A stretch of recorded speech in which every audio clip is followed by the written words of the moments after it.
Que Jesus nos abençoe. Que esses momentos possam ser de reflexões oportunas para todos nós. Possamos crescer um pouquinho mais com as ideias que nós vamos refletir hoje junto com vocês aqui, né? Primeiro agradecer o convite da casa, fico muito feliz de estar aqui, sou lá de Taquarema. Mas já vim aqui a Macaé em algumas instituições, de vez em quando já vinha, me chamam, e sempre que dá a gente vem fazer essa visitinha aqui a Macaé. E hoje nós vamos falar sobre um tema, sobre a gratidão, sobre o estado de gratidão. E é um tema que me pareceu assim muito importante. Eu nos últimos anos, eu venho sempre escolhendo um tema para trabalhar durante cada ano. A gente vai falando uma casa aqui, outra ali, né? E a falta de tempo está criando palestras novas, então a gente se concentra num tema e vai desenvolvendo aquele tema. É bom para mim que falo, e vamos amadurecendo mais as ideias, enfim. E há algum tempo eu já vinha querendo falar sobre a gratidão, já tem uns 4, 5 anos que eu vinha pensando muito sobre a gratidão, mas tentando inserir a ideia da gratidão numa palestra, na outra, assim, tipo um apêndice, mas senti que aquilo não estava dando certo. Até que ano passado aconteceu uma situação, houve um insight que eu falei, não, esse ano de 2014 eu tenho que falar sobre a gratidão. Antes da gente entrar propriamente no tema gratidão, eu queria fazer aqui construir aqui um pré-requisito que eu acho que é fundamental. Há uns anos atrás eu fiz uma palestra sobre as transformações humanas em que eu me aproveitava muito de uma colocação feita pelo Dr. Jorge André, médico, psiquiatra, espírita, né? Autor de vários livros, bastante conhecido no movimento espírita. Tem que a geração nova que está chegando e talvez não conheça bem. O Jorge André está indo já, está chegando no finalzinho da missão dele aí, né? Enfim. E o Jorge André, numa entrevista que ele concedeu à revista Espírita, ele falava justamente desses momentos de transição e falava do surgimento das ideias novas, da captação pela intuição, de novas ideias que muitas pessoas estavam começando a fazer. Aliás, o que o Jorge André falou não é nem nada muito novo, porque quando Kardec elaborou a codificação, ele também se valeu do mesmo princípio, de que as ideias que estavam chegando em diversos pontos diferentes, em diversos grupos diferentes, com diversos médios diferentes, para Kardec essas ideias tinham uma grande credibilidade, que ele chamou de a universalidade das comunicações, né? O mesmo conteúdo chegando em pontos diferentes, por lugares diferentes, trazia uma conotação de veracidade bastante forte no olhar de Kardec. E o Jorge André salientava isso. E o que acontece, quem teve a oportunidade de ler o livro Evolução em Dois Mundos, do André Luiz, um livro bastante interessante, bastante complexo, com certeza, mas um livro bastante interessante. E nesse livro, o André Luiz, ele vai dizer que aquelas mudanças que aconteceram no processo evolutivo da vida planetária, que realizaram saltos qualitativos da vida planetária, aquilo que a ciência hoje chama de os elos perdidos, onde as manifestações de vida elas pularam para novas formas, novas expressões, através de mutações genéticas, e que a ciência muitas vezes não consegue explicar esses saltos. O André Luiz vai dizer que esses saltos aconteceram nos laboratórios do mundo invisível. Quando os mentores espirituais da Terra, quando a gente fala dos mentores espirituais da Terra, não são os mentores que trabalham com a gente, como o André Luiz, como o Bezerra, enfim, como o Frei Luiz, mas arquitetos espirituais realmente, espíritos que estão trabalhando lado a lado com Jesus. Eles tomavam o modelo organizador da vida no planeta, das formas de vida no planeta, das estruturas energéticas, que são os modelos organizadores, levavam para o mundo espiritual, faziam as mudanças que tinham que acontecer e traziam de volta essas estruturas para que elas fecundassem novas formas, elas gerenciassem novas formas de manifestação através do surgimento das mutações genéticas. Então, as mutações genéticas, a gente sabe, não ocorreram ao acaso. Foram as mudanças nessas estruturas energéticas realizadas naquilo que o André Luiz chamou dos laboratórios do mundo invisível. Então a gente sabe que ao longo do processo de evolução da vida no planeta, nesses aí 4 bilhões e 700 milhões de anos, varia aí de cientista para cientista, mas em torno disso, esses saltos qualitativos, eles aconteceram por uma interferência direta do mundo espiritual, fazendo com que as novas etapas fossem marcadas por características diferentes. Olha, nós sabemos que nós estamos passando por um processo de transição planetária. Então, com certeza, se antes a espiritualidade, os mentores espirituais, os arquitetos espirituais, eles interferiram, não tem porquê eles não estarem interferindo agora.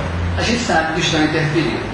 A gente sabe, nós sabemos que existem espíritos renascendo, com missões específicas, espíritos mais maduros, que vieram provocar transformações na vida planetária.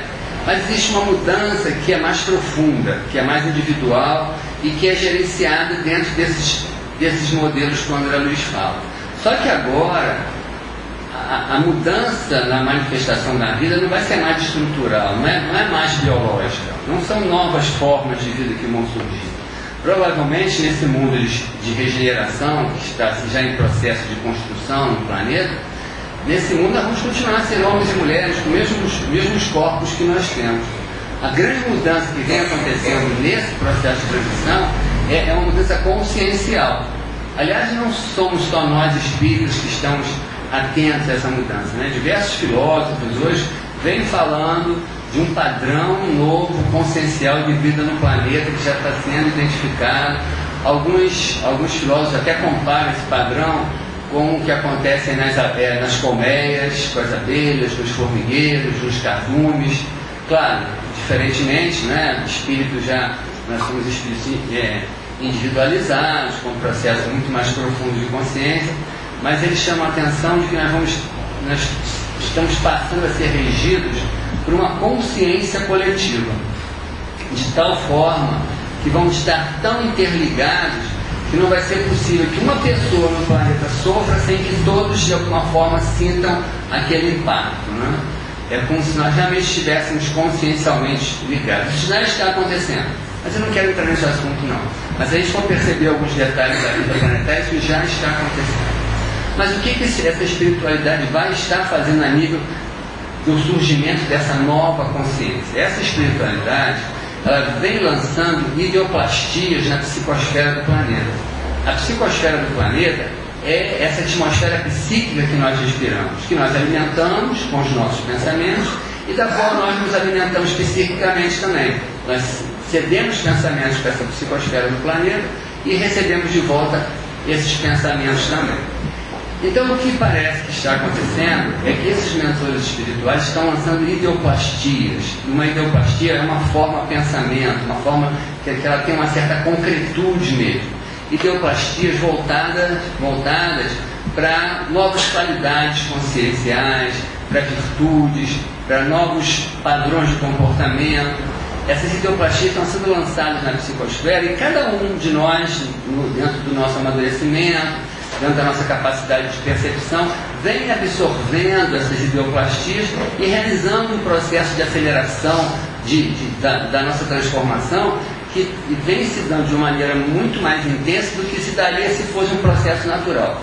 Se nós fôssemos seguir o processo natural da nossa evolução, talvez mesmo, como eu ouvia há 30 ou 40 anos atrás, uns 30 anos atrás mais ou menos, quando eu comecei no Espiritismo, que nós iríamos levar mais 200 anos para transformar, mais 300 anos. Hoje a gente sabe que nos próximos 20 ou 30 anos isso vai acontecer. O próprio Divaldo vem dizendo isso. Por quê? Porque não é mais um processo de transformação que ocorre naturalmente. Esse processo ele vem sendo incrementado por essas ideoplastias que vão sendo absorvidas por cada um de nós e vão fazendo com que essas qualidades comecem a se enraizar no nosso psiquismo.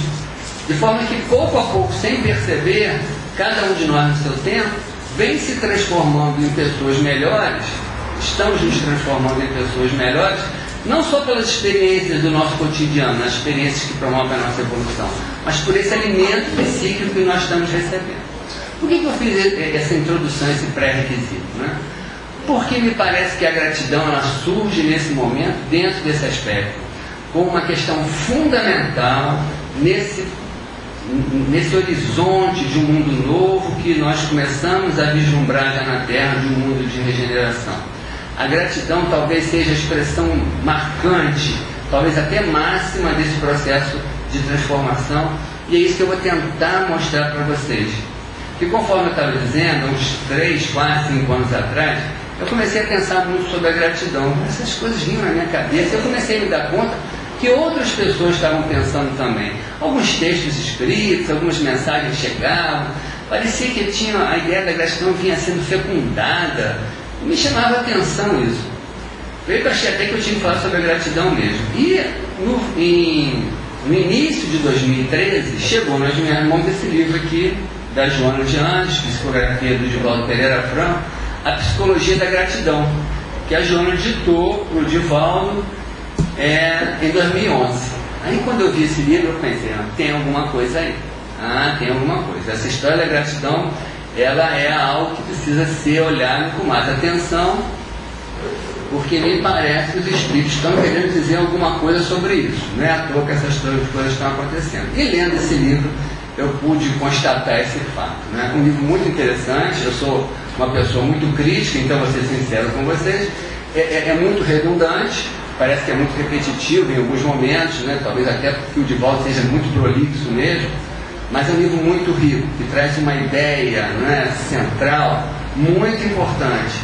E é essa ideia, né, junto com algumas outras questões que a gente vem pensando, que eu vou tentar compartilhar com vocês hoje, né? A importância da gratidão, da construção de um estado de gratidão nesse processo de transformação da vida no planeta e, acima de tudo, nesse processo de transformação nossa, enquanto agente de uma transformação maior, mais global, que se opera na humanidade. Antes da gente falar sobre a gratidão, é importante a gente fazer uma separação, né, do que seja um estado de gratidão, do que seja um muito obrigado, né, um agradecimento ponto. A companheira que estava fazendo aqui a apresentação aqui hoje da reunião me agradeceu, foi muito obrigada, João Carvalho, que está aqui. Essa é gratidão pontual. Não, você fez alguma coisa, alguém te fez alguma coisa, você agradece, você dá um muito obrigado. Essa expressão muito obrigado, ela é uma expressão que tem uma dupla conotação, né? Eu, na minha função profissional, lido muito com as palavras, com o conceito das palavras, com a ideia das palavras, e eu sei como isso pesa, como isso tem força. Quando você diz um muito obrigado, você tanto está agradecendo quanto você está expressando uma obrigação. A maioria de vocês talvez não tenha parado para pensar nisso, mas a palavra muito obrigado diz: eu estou obrigado com você por alguma coisa que você me fez. Essa questão é tão séria que é muito comum pessoas terem bastante dificuldades de receber a ajuda dos outros. Tem pessoas que não aceitam ajuda porque se sentem muito mal quando em dívida com alguém, quando se sentem obrigadas a ter que retribuir alguma coisa a alguém porque isso alguém fez por elas. Tem outros até que aceitam, mas agem assim com bastante ansiedade para tentar retribuir, para tentar resgatar aquela dívida, qualquer que ela seja, mesmo que nem esteja sendo cobrada pelo outro, mas é uma sensação de estar obrigado com o outro, estar comprometida, presa, que incomoda essa pessoa. Então, esse é o muito obrigado pontual. O muito obrigado pontual, ele é pessoal e ele é pontual. Ele está ligado a duas pessoas em que uma ajudou a outra e está ligado a um fato específico. Não é desse agradecimento que nós estamos falando, né? Não é do muito obrigado que cria um vínculo estático de dependência, de retorno que nós estamos falando. Nós estamos falando de um estado de gratidão, algo muito mais amplo, né? Um estado que, pela própria palavra, já caracteriza um sentimento permanente. É um estado que se torna construído e que você se torna agradecido. E quando você constrói esse agradecimento, esse estado de gratidão, só é possível chegar a esse ponto quando você acha que você não precisa de mais nada. A sensação de que você está satisfeito, de que você está pleno, somente essa sensação é capaz de trazer para você um verdadeiro estado de gratidão. Porque enquanto você achar que você precisa de alguma coisa, enquanto você achar que a vida te deve alguma coisa, ou que alguém te deve alguma coisa, você não tem como estar nesse estado de gratidão. O estado de gratidão ele traz por si só uma sensação de plenitude, que só pode ser totalmente grato quem se sente totalmente pleno. Eu estou falando sobre isso, mas eu não consegui isso ainda não, tá? Quero deixar isso bem claro. Na verdade, tenho tentado bastante, essa palestra tem me ajudado muito, tenho pensado muito nisso esse ano. E eu proponho a vocês que pensem também, que vocês vão se dar conta, e eu vou tentar construir isso hoje para vocês, a importância disso para o nosso crescimento espiritual nesse momento de transição. Então, existe uma relação direta entre sensação de plenitude e gratidão, que só pode se tornar realmente grato quem se sente pleno. Eu sei, eu sempre tenho dito isso. Deve ter alguém aqui, ou até mais de uma pessoa, que deve estar pensando assim, mas ele não sabe das minhas dores, ele não sabe dos meus problemas. Se soubesse, ele saberia que eu não tenho como ser grato. Mas eu vou tentar mostrar para vocês hoje que é possível ser grato mesmo sofrendo. É possível. Porque o estado de gratidão não depende das circunstâncias externas. É um estado de espírito, é um estado de alma, é um estado de plenitude, de quem compreende a vida e se sente saciado por ela, independente das circunstâncias que estão ao nosso redor. Então, esse estado de gratidão, ele, por estar diretamente ligado a essa sensação de plenitude, ele torna você cúmplice da vida, porque a vida passa a fluir por você, você se sente tão satisfeito, tão pleno, você vai perdendo o sentimento do apego, de querer aprisionar, de querer reter, de querer guardar. Claro, a gente vive no mundo material, nós temos que ter alguns cuidados de sobrevivência, sem dúvida. Nós estamos falando daqueles apegos exagerados, daquela possessividade exagerada. Quando você se sente realmente pleno, você não tem mais por que guardar, reter. As coisas passam a fluir por você.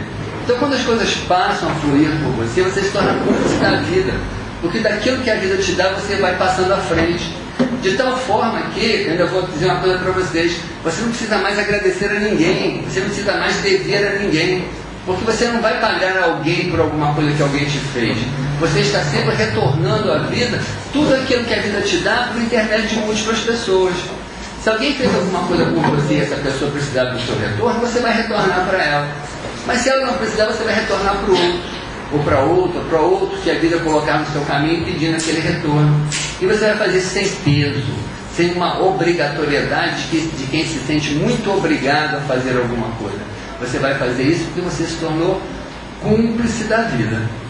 E quando você se torna cúmplice da vida, e aí a gente já vai começando a perceber a importância do estado de caridade, do estado de gratidão. Quando você se torna cúmplice da vida, você não precisa mais ter que ser caridoso. Veja que coisa importante.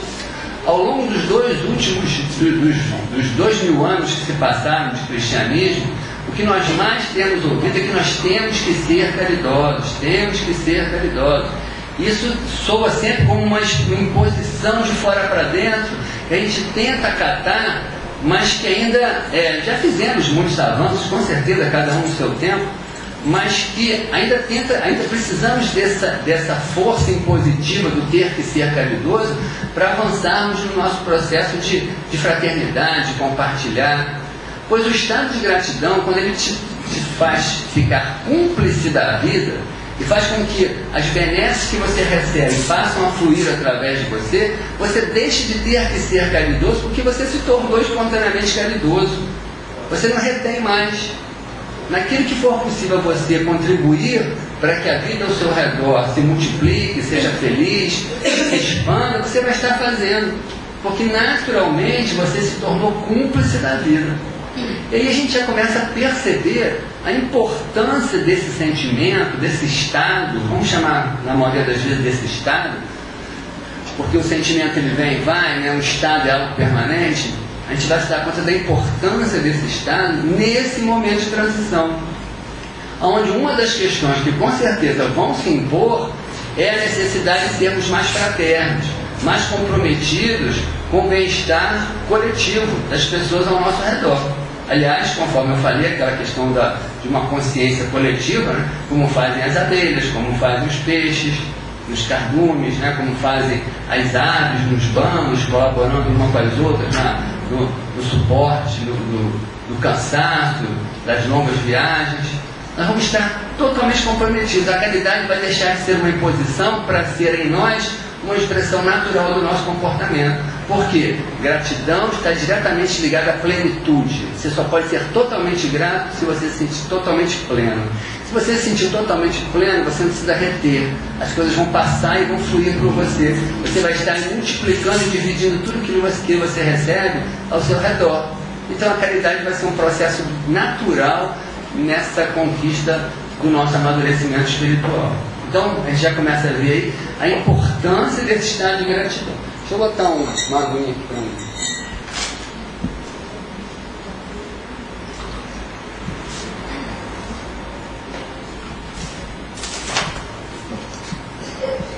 Aí a Joana, nesse livro, vou fazer algumas 2 ou 3 citações desse livro.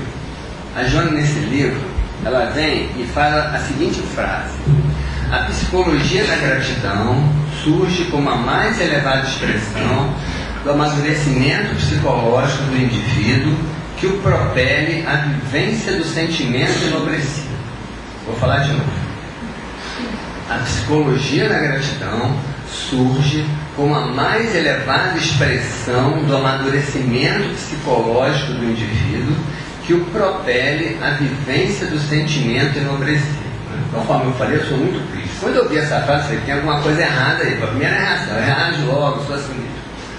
Por quê? Porque Jesus falou que o maior mandamento é o amor. Aí vem a Joana e diz, o maior nível de amadurecimento é a gratidão. Está errado, tem que estar errado. Mas aí parei e comecei a pensar, não está errado não. Eu não estava entendendo essa história direito. Porque o amor, ele é a síntese de todas as virtudes. O amor é a síntese de todas as virtudes, da bondade, da tolerância, da paciência, da humildade, da resignação e da gratidão também. Agora, olha só, o que a gente tem trabalhado ao longo do tempo?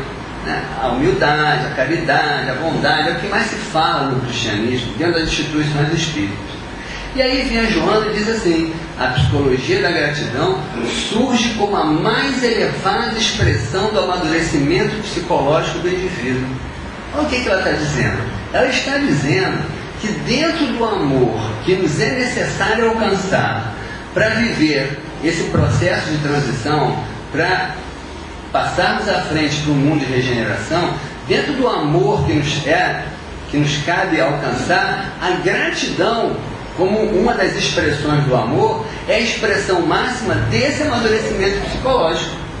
É isso que ela está dizendo. Ela está dizendo que o amor que nós precisamos construir para sermos dignos de estar nesse mundo de regeneração, esse amor vai ser marcado por um estado de gratidão, por um sentimento de gratidão. E não podia ser diferente, porque conforme eu vinha dizendo para vocês, quem conseguir esse estado de gratidão vai se tornar espontaneamente fraterno e caridoso, que vai ser a marca. Aliás, no Evangelho segundo o Espiritismo está lá, né? Escrito que as pessoas que vão estar no mundo de regeneração vão ter esculpidas na testa a palavra amor. Está escrito lá no Evangelho segundo o Espiritismo. E a Joana, usando aqui o que a Joana fala, eu diria que esse amor vai estar sublinhado embaixo por gratidão, porque ela diz justamente que é a máxima expressão desse amadurecimento psicológico. De tal forma que a gente pode começar a pensar que aquele que pensa que ama, mas ainda não se sente grato, na verdade ainda não ama tudo que é possível amar nesse nível de evolução em que se encontra. A gente está falando da relatividade do nosso nível de evolução. E vejam como que ela completa a frase. Ela vai dizer que esse amadurecimento psicológico o propele à vivência do sentimento enobrecido. Ou seja, ele não só garante esse nível de amor que nos é possível, como nos estimula ao amadurecimento das outras virtudes, que nós já vimos trabalhando, já temos trabalhado, com certeza, já fizemos muitos avanços no campo da bondade, da humildade, da tolerância, da caridade, já temos feito nesses 2000 anos, não é? Mas pouco temos falado da gratidão. E esse é o momento. E na medida em que essa gratidão vier a crescer dentro de nós, na medida em que a consciência dessa gratidão vier a crescer dentro de nós, nós vamos estar alcançando níveis de manifestação mais evoluídas dos outros aspectos do amor também, da humildade, da tolerância, da resignação, da bondade, da compaixão, enfim, do perdão, outras manifestações. Nesse livro aqui, a Joana ela vai colocar uma frase falando sobre a gratidão, né? O que é gratidão? Ela vai dizer aqui: agradecer, portanto, significa inebriar-se de emoção lúcida e consciente da realidade existencial, mas não somente pelo que se recebe, mas também pelo que se gostaria de conseguir, assim como pelo que ainda não se é emocionalmente. Eu vou ler de novo essa frase. Agradecer, portanto, de emoção lúcida e consciente. Essa emoção lúcida, no final a gente vai aprofundar essa questão dessa emoção lúcida, porque ela é fundamental. Vou ler de novo. Agradecer, portanto, significa inebriar-se de emoção lúcida e consciente da realidade existencial, mas não somente pelo que se recebe, mas também pelo que se gostaria de conseguir, assim como pelo que ainda não se é emocionalmente. Nessa frase, a Joana de Anjos, ela vai justamente quebrar aquilo que eu falei. Ela vai quebrar que a gratidão tem a ver com algum fator externo. Ela não tem. O estado de gratidão não está ligado àquilo que você recebe. Está ligado àquilo que você recebe, àquilo que você não recebeu e talvez não receba nunca, àquilo que você gostaria de ser e não é e talvez não vá ser nunca. A gratidão não depende de nada de fora. É um estado profundo de alma, que é construído por uma compreensão. Essa compreensão lúcida que a Joana vai falando aqui. Então, esse estado de gratidão, ele não está ligado a benesses, a satisfações, a conquistas externas, nada disso. Você pode estar carente de muitas questões e mesmo assim, se conseguir esse estado de gratidão, se sentir plenamente grato. Agora, como é possível isso, né? Como que é possível você conseguir ser grato, mesmo carente, mesmo com dificuldades, mesmo com desafios, mesmo com frustrações? Essa é uma questão fundamental. Na verdade, esse é o eixo que nós temos que transitar para poder ter pelo menos uma pré-condição de chegar ao que seja a gratidão. Existe uma psicopedagoga e psicanalista argentina, Alicia Fernandes, que é da área de educação aqui, talvez já tenha ouvido falar nela, ela é muito famosa, tem falado em congressos aqui no Brasil, na Espanha, tem trabalhos muito interessantes, muitos livros publicados. A Alicia ela tem um livro publicado que é Inteligência Aprisionada, onde ela estuda crianças com problemas de aprendizagem. E nesse livro a Alicia vai lançar uma ideia muito interessante. Porque em psicanálise nós acreditamos que existem dois instintos básicos que sustentam a vida. Não vou entrar nesse mérito porque não é a nossa intenção aqui fazer uma explanação sobre isso. Mas que seriam dois instintos básicos que dariam assim, uma sustentação a todas as manifestações de vida. A Alice ela vai defender que existe um terceiro instinto. Um instinto básico, um terceiro instinto que ela acredita que é um instinto de aprender. Para Alicia Fernandes, o desejo de aprender é um instinto natural do ser humano, que o ser humano já nasce com ele. O que ela está falando, na verdade, é uma novidade, mas que, na verdade, se a gente for parar para pensar, é uma coisa extremamente óbvia. Mas, como dizem, né, os grandes gênios são aqueles que veem o que é óbvio, mas que ninguém conseguiu enxergar ainda. Quem tem a oportunidade de lidar com criança pequena, bebezinho, criança de pouca idade, já percebeu isso, é só parar para olhar para eles. O que eles querem o tempo todo é aprender. Quando o bebezinho passa a mão, vira os olhos, passa a mão e bota alguma coisa na boca, o que ele quer é aprender apreendendo o mundo ao seu redor. Quando uma criancinha de 2, 3 anos começa a subir e derruba tudo numa estante, ele quer aprender o que está ali, ela quer aprender. Ela quer saber o que aquilo faz, ela joga no chão para ver o que vai acontecer. O desejo de aprender realmente, quando a gente olha para as crianças, a gente vê que é inato.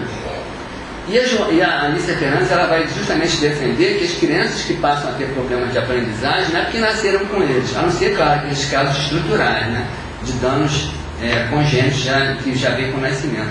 Mas ela vai dizer que todas as crianças nascem com potencial para aprender. O que acontece é que muitas, não são poucas, sofrem processos traumáticos, né, na primeira infância, que vai de 0 a 7 anos, e esses processos passam a boicotar a capacidade dela de aprender. Daí o livro A Inteligência Aprisionada, onde ela defende alguma dessas ideias. Bom, então ela vai defender que aprender é um instinto básico do ser humano. E todo instinto, quando satisfeito, ele gera gratificação, ele gera prazer. Todo instinto, quando satisfeito, ele gera uma sensação de prazer, uma sensação de satisfação, um gozo, um estado de tranquilidade, de harmonia, porque ele se extravasou, ele foi vivenciado, ele alcançou um objetivo dele. Então, todo instinto, quando vivenciado, ele cria uma satisfação. Ou seja, aprender deveria ser algo muito prazeroso, né? E a princípio, teoricamente, é algo muito prazeroso. Só que as vicissitudes da vida fazem com que muitas crianças percam isso. Bom, por que eu estou falando nisso? Porque, na verdade, todos nós somos alunos na escola da vida. Todos nós somos espíritos em processo de evolução, e nesse processo de evolução, o nosso desenvolvimento se faz através de processos de aprendizagem. O que nós estamos fazendo o tempo todo, de encarnação em encarnação, de experiência em experiência, é evoluir aprendendo com a vida. Ora, se aprender é um instinto básico, e se ao viver um instinto básico você se torna gratificado, você sente prazer e gratificação, viver e se evoluir espiritualmente deveria ser algo gratificante.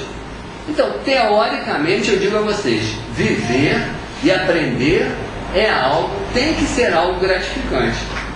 Aí vocês falam, mas e diante da dor, diante do sofrimento, como é que eu vou fazer?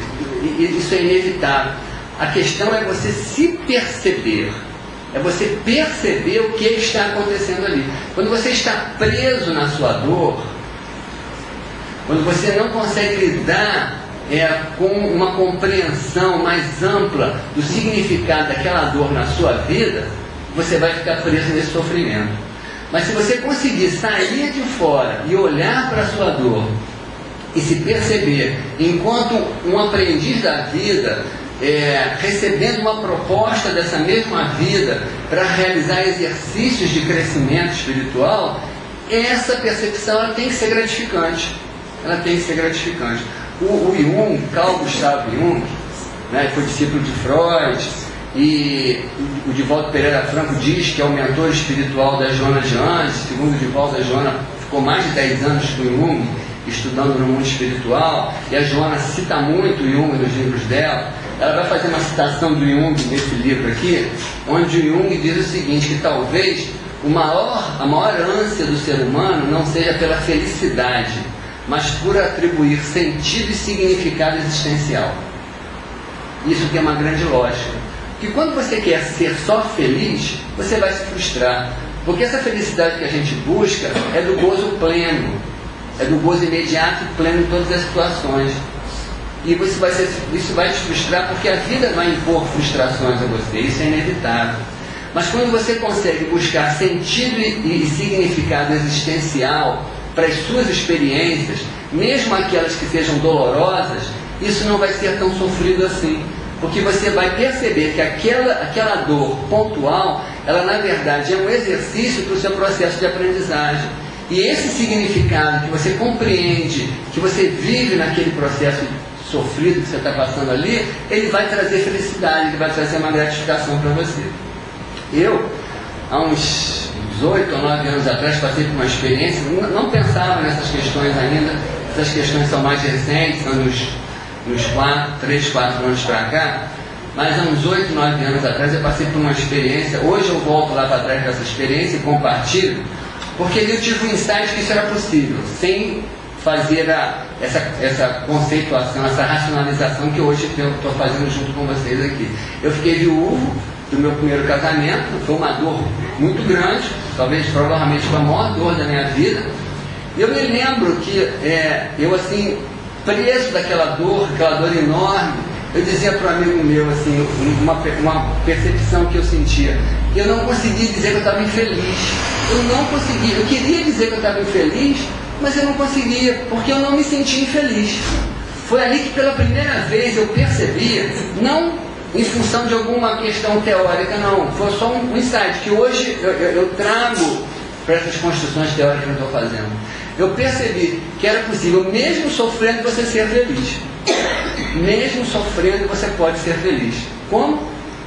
Quando você consegue atribuir sentido e significado à sua dor. A hora que você consegue parar, sair da sua dor e se ver nela como alguém que pensa, mas não somente como alguém que sente, e você consegue atribuir sentido e significado existencial à sua dor, e você percebe que aquele exercício é um exercício de aprendizagem para você, que está te facultando degraus de crescimento espiritual, isso é gratificante. E você pode, mesmo com as lágrimas correndo pela face, se sentir feliz pela experiência de estar ali crescendo, aprendendo, amadurecendo como um aluno na escola da vida. Mas é preciso esse exercício de amadurecimento e de deslocamento, né? A princípio, sair de você mesmo e se perceber naquela situação. Nós temos um hábito cultural muito... Eu tenho o quê? 8h30? Nós temos um hábito cultural que é muito delicado, que a gente tem que tomar cuidado, né? Que é a crença no paraíso. Essa crença no paraíso é uma figura arquetípica muito forte em todos nós. Nós, enquanto espíritas, não acreditamos mais em paraíso, entre aspas, porque a gente acredita que o nosso lar é o paraíso dos espíritas, né? Muitos de nós ainda pensamos nisso. Cá para nós, muitos de nós ainda pensamos nisso. Qual é o problema de você acreditar nisso?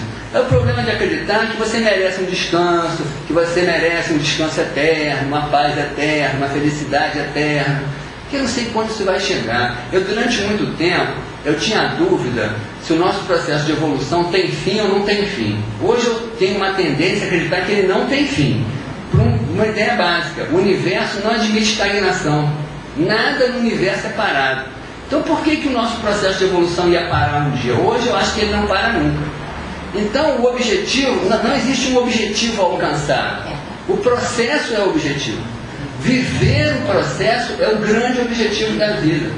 E eu digo a vocês, sem medo nenhum de estar errando, quem está sofrendo aqui, deprimido, triste, angustiado, que pensa assim, depois que eu morrer eu vou ter paz, está iludido, porque o sofrimento está na alma, a depressão está na alma, a fobia está na alma, vai desencarnar e vai levar tudo isso na alma junto, e vai voltar na próxima encarnação com tudo isso de volta. Que é o que acontece, Hoje nós trabalhamos com terapia de vidas passadas, resolvendo muitas questões aí. Por quê? Porque o trâmite no mundo espiritual não cura essas questões traumáticas, ele cura questões energéticas. Você vai no mundo espiritual, vai lá no nosso lar, faz os tratamentos, recupera as feridas do perispírito, mas os traumas que ficam gravados na profundidade da nossa inconsciência, eles vão voltar a se manifestar na vida seguinte. Então tem que ser feliz, é aqui dentro, e agora? A verdadeira felicidade, uma felicidade ampla, que tenha sentido e significado existencial. Então não se iluda, né? Achando, isso o movimento espírita herdou muito das religiões tradicionais, e a Joana de Anjos vem mudando muito esse padrão. Aliás, eu tenho dito isso, né? Eu acho que o movimento espírita é marcado, a filosofia espírita é marcada por 3 grandes momentos. Kardec, obviamente, né? A construção da base doutrinária. André Luiz, que vem fazer aquela reportagem no mundo espiritual e mostrar ali como que funcionava na prática toda aquela vivência dos processos reencarnatórios de mundo espiritual, de pós-morte e da lei de causa e efeito. E agora, a meu ver, o terceiro grande momento é a Joana de Anjos, que ela vem quebrando alguns padrões que nós construímos ao longo do tempo, às vezes por achismos, às vezes por tendências culturais religiosas que nós já trazemos de outras vivências nossas. A Joana vem quebrando muita coisa, ela vem mudando, ela vem alargando os nossos horizontes para uma compreensão maior da vida. Então essa ilusão, eu tenho que ser o triste, eu tenho que sofrer porque eu vou ser feliz no mundo espiritual, não se iluda. Porque morreu deprimido aqui, vai acordar deprimido lá, vai ficar lá se lamentando, com certeza. Então nós estamos vivendo um processo. O objetivo da vida não é chegar a um ponto final, que eu nem sei se isso existe, a gente não sabe. O objetivo da vida é viver o agora, não um agora egoístico, não um agora um agora imediatista, mas um agora que seja referendado por uma percepção transpessoal, por uma percepção espiritual da vida. Aí sim, ser feliz agora em função de uma compreensão maior da vida. E aí cada um vai ter que encontrar o seu sentido de felicidade mediante aquilo que já compreende da vida. Então é possível, mesmo diante dos sofrimentos, mesmo diante das dores que nos afligem, é possível você ser feliz, se você conseguir atribuir sentido e significado existencial à sua vida. O que é preciso para você ser grato? Né? Aquilo que eu falei. Se a gratidão é a expressão maior do amadurecimento psicológico do indivíduo, nós já vimos trabalhando ao longo do tempo as diversas formas, as diversas virtudes desse amor. Vimos trabalhando a caridade, a bondade, a tolerância, a paciência, a compaixão. E estamos agora aí ouvindo um convite aqui de às vezes eu acho que eu sou um pouco ousado, né? De um ousado que vem falar de uma virtude que precisa ser pensada, que é a gratidão. Então a gente já viu trabalhando tudo isso, com certeza. Todos esses aspectos do amor, eles são pré-requisitos para que a gente possa hoje estar aqui mais apto a lidar com a ideia da gratidão. Mas me parece que tem dois pré-requisitos que são fundamentais, tá? Que são a lucidez, que é o que a Joana fala aqui nessa frase, que eu li para vocês, e a humildade. Por que a humildade? Porque o contrário, o oposto da gratidão é a revolta. E toda revolta, ela se assenta num sentimento de importância própria, que é o orgulho. Aliás, essa expressão é o próprio Kardec que vai dizer lá no Livro dos Espíritos, né? Ele vai dizer que o orgulho, na verdade, é uma exacerbação de um sentimento de importância própria. Então, uma pessoa que tem um orgulho nesse nível de uma exacerbação do sentimento de importância própria, ela tem uma dificuldade enorme de aceitar a frustração.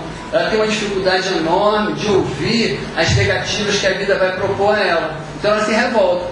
Então essa pessoa não tem como ser grata, porque o oposto da gratidão é a revolta. Uma pessoa que se revolta, ela não tem como viver esse estado de gratidão. E o que sustenta a revolta é o orgulho. É um egocentrismo muito exacerbado, onde a pessoa não consegue se resignar diante das dificuldades da vida, porque ela acha que todo mundo pode passar pelos problemas, pelas dores, pelas aflições, menos ela.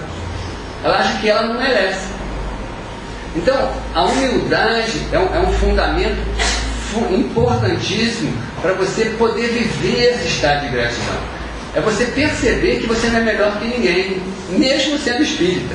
Porque às vezes a gente, como espírita, acha que somos melhores que os outros, né? Eu me lembro que uma vez um companheiro da instituição espírita, nunca me esqueço disso, são as coisas que marcam a gente. Ele perdeu a chave do celular dele dentro do centro, não achava lugar nenhum. Aí ele virou para mim e falou assim: João, eu não sei o que está acontecendo, eu trabalho no centro há tantos anos, trabalho na reunião mediúnica, como é que os espíritos deixaram eu esquecer minha chave? Meu Deus, está cobrando os espíritos isso?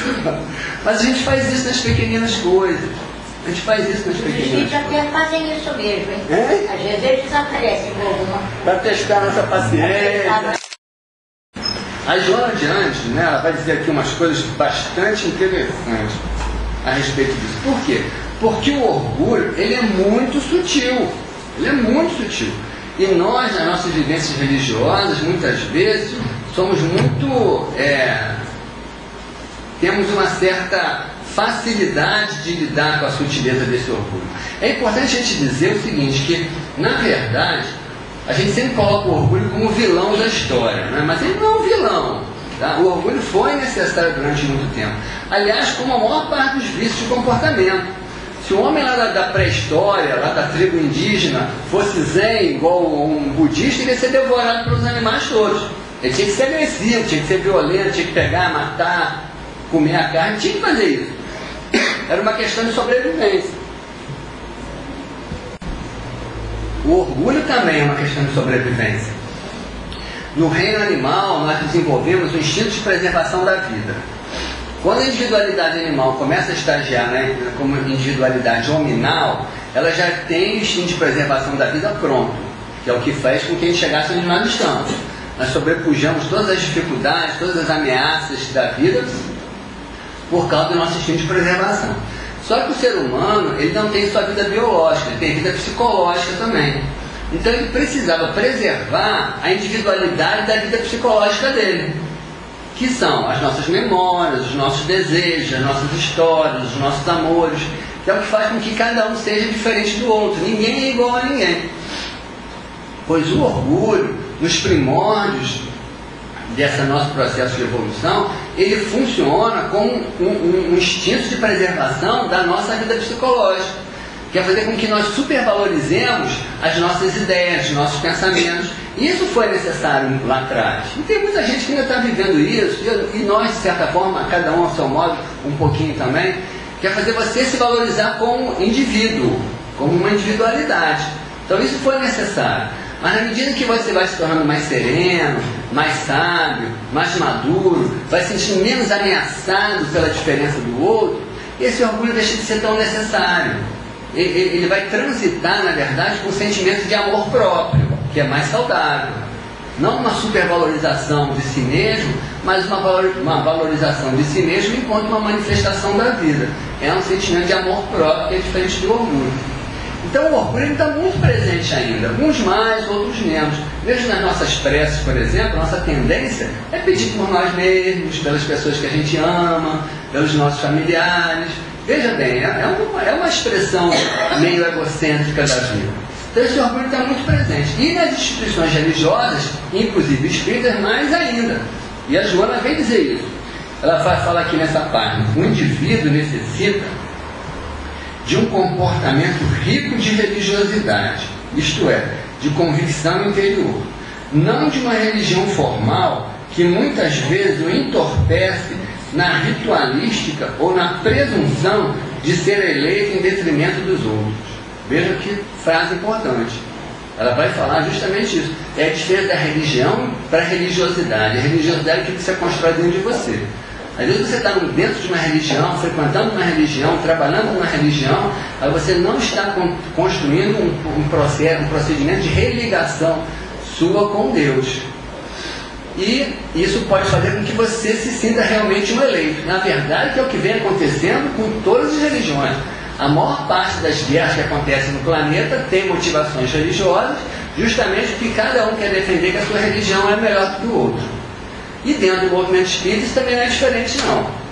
Cada um de nós tem a sua forma, às vezes, de se sentir um privilegiado, né? A presunção de ser eleito em detrimento dos outros, conforme a Joana fala aqui, em função de uma racionalidade, em função de um conhecimento, que realmente a doutrina espírita nos traz, mas que não quer dizer que nos faça melhores do que os outros. Conhecer é uma coisa, se transformar é outra.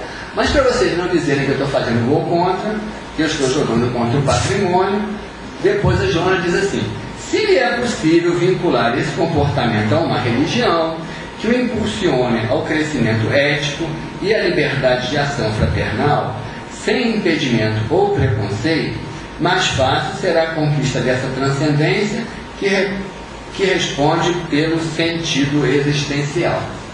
Então o problema não é ter uma religião. Uma religião pode ser até algo muito bom, com certeza, porque ela cria um roteiro, ela traz um planejamento próprio dentro das suas características para o seu processo de evolução. A questão é você não achar que por estar numa religião você já está realizando esse processo de evolução, porque às vezes não está. Às vezes você está ali muito burocraticamente, mas emocionalmente não está ainda. E a doutrina espírita em especial, e a Joana vai dizer isso aqui mais na frente, ela traz esse perigo, que ao mesmo tempo foi um avanço e ao mesmo tempo se torna um perigo. Ela vai dizer aqui nesse capítulo: a fé deve ser sem dúvida racional, mas também momento chega que ela ultrapassa o limite da lógica e entrega-se em totalidade. É uma coisa que eu tenho dito, né? A doutrina espírita, ela nos fez ascender da fé cega para uma fé raciocinada. Isso foi ótimo, isso é muito bom. Faz com que a gente não aceite qualquer coisa, faz com que nós pensemos, analisemos, racionalizemos as ideias para tentar realmente aferir a veracidade delas. Isso é ótimo, mas esse não é a manifestação máxima. O nosso encontro com Deus, conforme diz lá na questão número 11 do Livro dos Espíritos, e que um dia nós vamos ver e compreender a Deus, esse encontro não vai se dar pela razão. A razão é um degrau. O encontro com Deus vai acontecer num outro nível, no nível intuitivo, no nível emotivo. Aliás, é o que ela diz aqui: chega um momento em que você tem que ultrapassar as barreiras da razão e se entregar. O encontro com Deus é um encontro de entrega, de totalidade.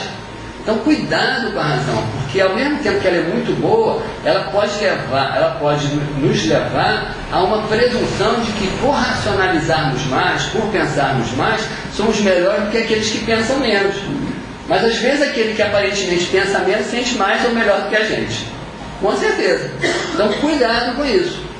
Não é para abandonar a razão, não é para deixar de estudar ou participar do grupo de estudo ou tentar compreender melhor a vida. Com certeza não é isso que eu estou dizendo. Mas perceber que isso não é suficiente, isso não é o máximo, isso não é a totalidade do processo. O processo vai mais à frente. Isso é um degrau que nos leva a níveis maiores. Então o orgulho tem essas sutilezas.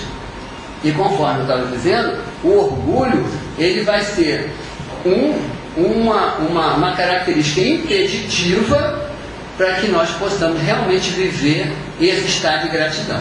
Então, a humildade é um pré-requisito. E o outro pré-requisito é a lucidez, que eu tinha dito lá naquela frase da Joana, que eu ia voltar para a lucidez.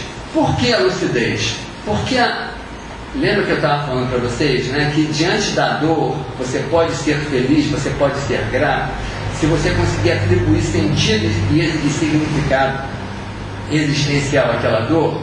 Para você atribuir sentido e significado existencial à sua dor, você tem que ter lucidez suficiente para perceber os processos da vida e para se perceber nesses processos da vida, para entender aquilo que a vida está te dizendo, te propondo naquela dor, naquela frustração.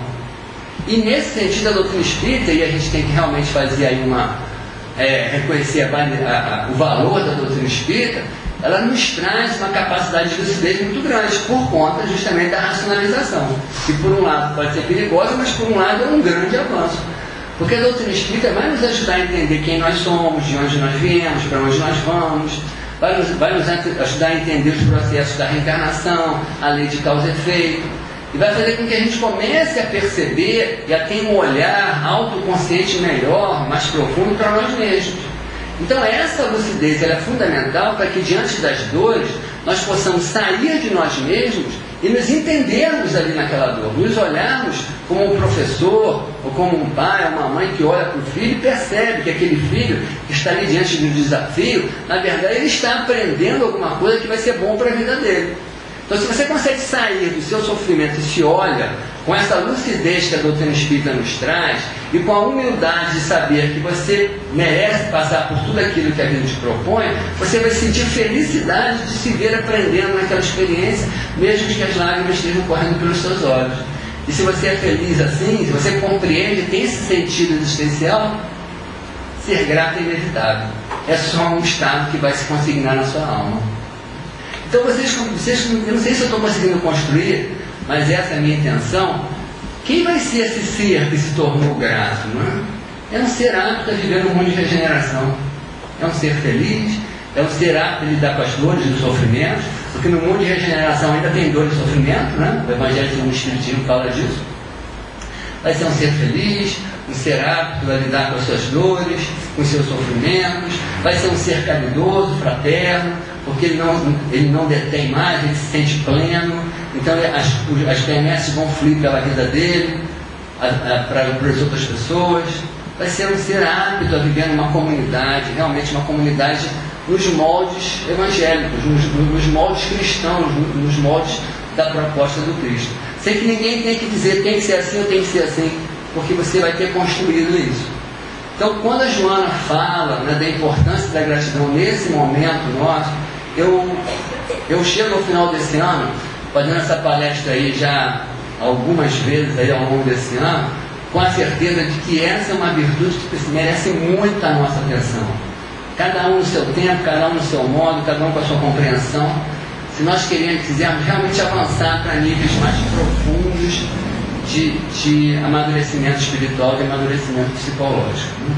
Como fazer isso? Né? Vivendo, racionalizando, aprendendo.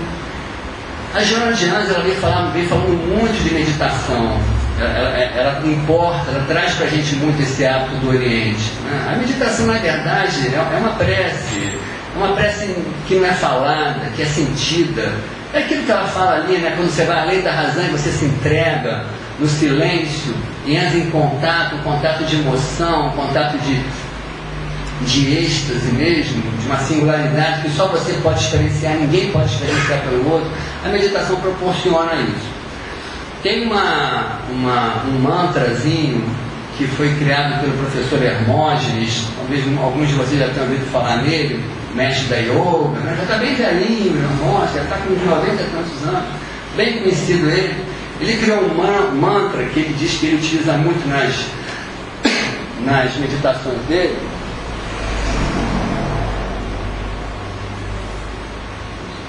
Esse mantra são 4 ações.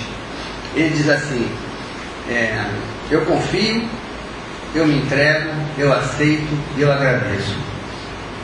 Fazer uma meditação em cima desse mantra, eu acho que é bastante útil. Eu tenho vivido essa experiência, tem sido bastante interessante para mim. Por quê? Porque eu tenho que confiar. Quando eu começo a compreender a realidade da vida, quando eu começo a estudar a doutrina espírita, entender que nós não estamos sozinhos, que existe um grande projeto, um grande planejamento espiritual, que nós temos mentores do outro lado da vida que acompanham a nossa caminhada, que nos inspiram, nos protegem, não nos paparicam e nos mimam, mas nos guiam no sentido da nossa evolução espiritual, nos dão apoio. Quando nós começamos a compreender e ter essa lucidez que eu falei, não tem como não confiar. A gente confia. A vida está sempre a nosso favor, mesmo que às vezes não pareça. Não esqueçam disso. A vida está sempre a nosso favor, mesmo que às vezes não pareça. Então, quando eu tenho essa certeza, eu confio. Se eu confio, como uma criança confia num pai ou numa mãe, e dá a mão para essa pai e para essa mãe e caminha despreocupado, e sabe que aquele pai ou aquela mãe estão conduzindo ela pelas mãos, ela se entrega, é inevitável. Então, se eu confio, eu me entrego.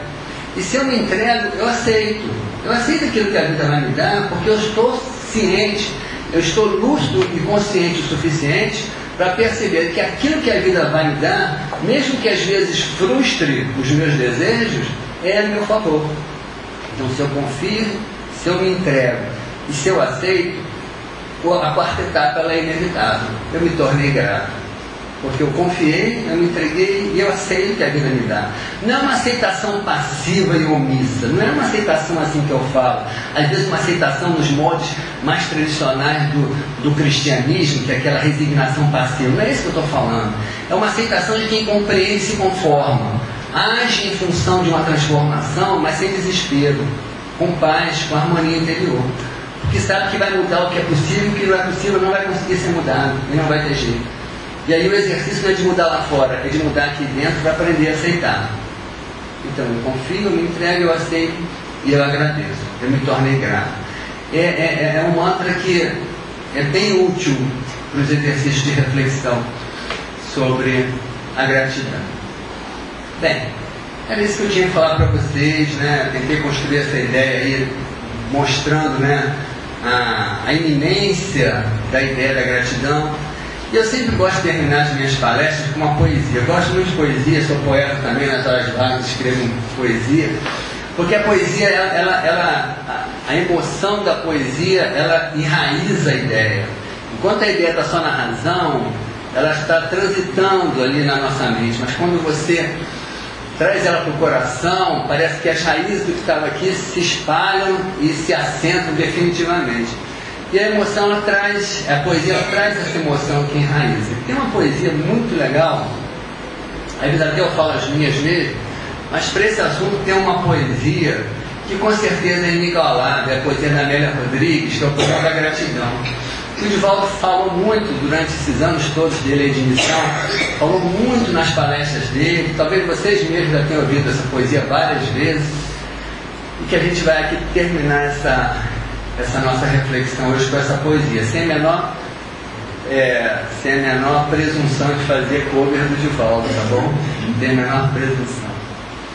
Então a Amélia Rodrigues diz assim: Senhor, permita-me dizer-te da minha alegria de viver.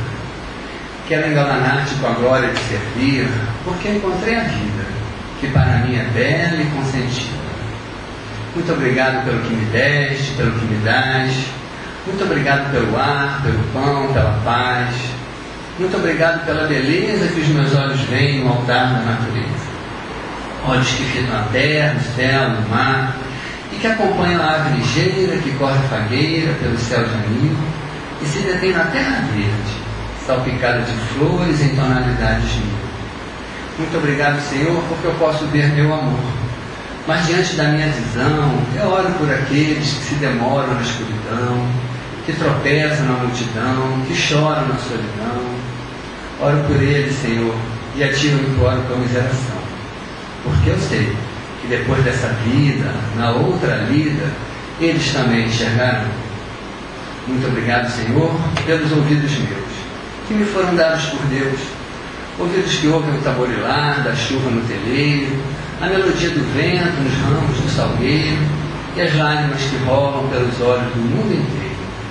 Ouvidos que ouvem a música do povo que desce do morro na praça cantar, é a melodia dos imortais que a gente escuta uma vez e não esquece nunca mais. A voz melodiosa que ignora do boiadeiro e a dor incerta no organismo do mundo inteiro. Diante da minha faculdade de ouvir, Senhor, pelo SUS eu te quero pedir, porque eu sei que depois dessa dor, no teu reino de amor, eles voltarão a ouvir. Muito obrigado, Senhor, pela minha voz, mas também pela tua voz que canta, que alfabetiza, que ilumina, que ensina, pela voz que tateia uma canção e que teu nome profere com sentido e emoção. Diante da minha melodia, Senhor, eu oro por aqueles que se demoram na fazia, os que não cantam de noite, os que não choram de dia. Oro por eles, Senhor, porque eu sei que depois dessa prova, na vida nova, eles também cantarão. Muito obrigado, Senhor, pelas minhas mãos, mas também pelas mãos que aram, que semeiam, que agasalham, mãos do amor, mãos de ternura que libertam da amargura, mãos de caridade, mãos de solidariedade, mãos dos adeuses que limpam as feridas, que enxugam as lágrimas e as mágoas da vida. Pelas mãos que apertam mãos de sinfonia, mãos de poesia, mãos de cirurgia, pelas mãos que no seio embalam o corpo de um filho alheio, sem receio, e pelos meus pés que me levam a andar. Muito obrigado, Senhor, porque eu posso me movimentar. Diante do meu corpo perfeito eu te quero louvar, porque eu vejo na terra aleijados, mutilados, estropiados, desesperados, que eu possa andar. Oro por eles, Senhor, porque eu sei que depois desta expiação, na outra reencarnação, eles também ganharão. Muito obrigado, enfim, pelo meu lar. É tão maravilhoso ter um lar. Pode ser que esse lar não seja uma mansão, um apartamento duplex, talvez seja um ninho, uma casa no caminho, um bangalô, seja lá o que for. O importante é que dentro dele haja amor. Amor de pai, de mãe, de filho, de irmão, de esposa, de marido. A presença de um amigo, de alguém que nos dê a mão. Porque é tão doloroso viver na solidão. Nem que seja a companhia de um cão. Mas se eu a ninguém tiver para me amar, nem um amigo para me ajudar, nem um teto para me agasalhar, nem aí eu blasfemarei. Ao contrário, direi: muito obrigado, Senhor, porque eu nasci. Muito obrigado porque eu creio em Ti, pelo Teu amor. Muito obrigado, Senhor. Então, eu sou muito grato a vocês por me ouvirem, pela oportunidade de estar aqui. Desejo muita paz, muita harmonia para todos vocês aí, para todos nós, na nossa caminhada. Um abraço, até mais.